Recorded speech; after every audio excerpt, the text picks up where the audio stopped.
Hello guys, welcome back to our channel. तो आज हम लेकर आए हैं एक नई कहानी, छलावा, एक रहस्यमय दास्तान। राजस्थान के एक छोटे से गांव खेड़ापुर की कहानी है, जहां लोगों के बीच एक पुरानी कहावत मशहूर थी, छलावा से दूर रहो वरना वो तुम्हें रात के अंधेरे में ले जाएगी। इस गांव में लोग कहते थे कि छलावा एक रहस्यमय आत्मा है जो रात के समय अकेले घूमने वाले लोगों को अपना शिकार बनाती है। लेकिन लोग इस बात को सच या बस एक पुरानी कहानी मानते थे, ये किसी को नहीं पता था।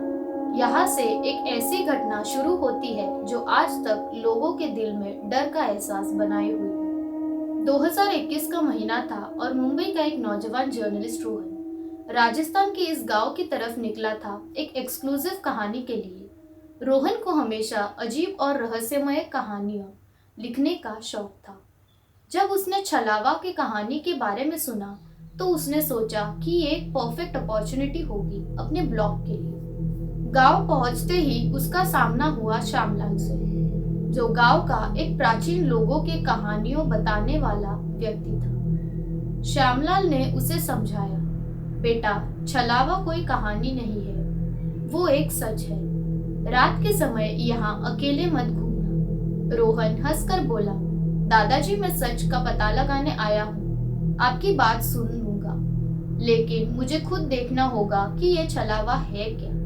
रोहन ने अपना कैमरा और रिकॉर्डिंग डिवाइस लेकर रात को गांव के आउटस्कर्ट्स पर जाने का फैसला किया। उसने सुना था कि छलावा अक्सर गांव के पुराने शिव मंदिर के पास दिखाई देता है। रात के 11 बजे जब पूरा गांव सो रहा था, रोहन मंदिर के पास अपना कैमरा सेटअप कर रहा था।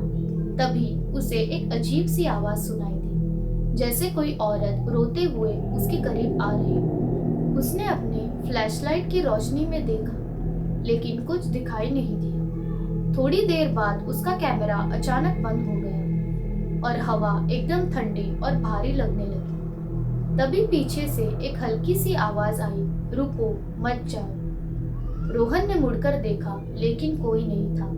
उसका दिल जोर से धड़क रहा था, लेकिन उसने सोचा कि शायद ये उसका वहम है। अगले दिन रोहन ने गांव के कुछ और लोगों से बात की। एक बुढ़िया कमला बाई ने उसे बताया कि छलावा एक ऐसी व्यक्ति की आत्मा है जो कई साल पहले इस गांव के लोगों ने मार दिया था।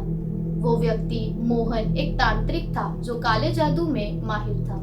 उस पर इल्जाम था कि वो लोगों के बच्चों की बलि देता था अपने जादू के लिए। गांव के लोगों ने उसे मारकर उसकी लाश को मंदिर के पीछे के कुएं में डाल दिया था।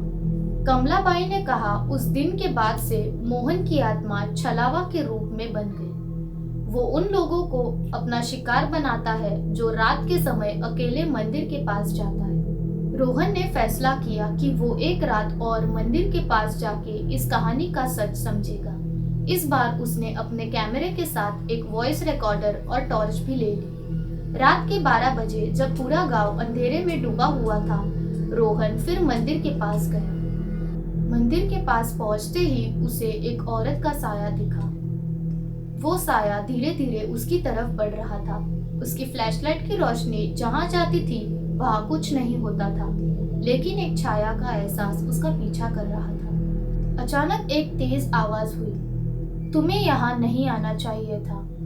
रोहन का रिकॉर्डर अचानक ऑन हो गया और उसमें एक भयानक सी चीख रिकॉर्ड होने लगी। उसका कैमरा अपने आप चलने लगा और स्क्रीन पर एक सफेद आंखों वाला चेहरा दिखाई दिया। डर के मारे रोहन वहां से भागकर एक कच्चे रास्ते पर चल पड़ा, लेकिन उसे लगा जैसे उसके पीछे कोई भाग रहा हो। हर मोड़ पर उसे वही चीख और उसी सफेद आंखों का चेहरा दिखाई दिया। रोहन अगले दिन सुबह जिंदा तो था, लेकिन उसके चेहरे पर एक अजीब सा असर था। उसने अपने कैमरा की रिकॉर्डिंग्स देखी, लेकिन सब कुछ ब्लैंक था। सिर्फ एक रिकॉर्डिंग क्लियर थी जिसमें एक आत्मा जैसे आवाज थी जो कहती थी, मैं वापस आऊंगा, मुझे इंसाफ चाहिए। उसके बाद रोहन ने गांव छोड़ दिया और कभी वापस नहीं गया। लेकिन उसने जो देखा और महसूस किया, उसने उसका पूरा जीवन बदल दिया।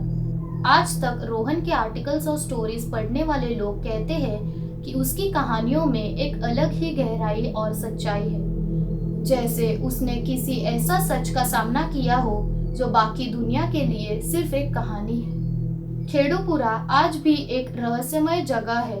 लोग छलावा का नाम लेते ही कांप जाते हैं। गांव के लोग कहते हैं कि मोहन की आत्मा अभी भी शांति की तलाश में है और उस दिन तक लोगों को डर लगता रहेगा जब तक उसे इंसाफ नहीं मिलेगा। छलावा एक ऐसी चीज मानी जाती है जिसका कोई रूप नहीं होता। वो कभी औरत के रूप में आती है या कभी किसी आदमी के। किसे वो एक जानवर जैसी लगती है तो किसे एक बच्चे जैसी। अगर आपका कभी सामना ऐसे एक छलावे के साथ हो तो आप क्या करोगे? हमें ये कमेंट सेक्शन पर जरूर बताना। Thank you guys for watching. Goodbye, take care.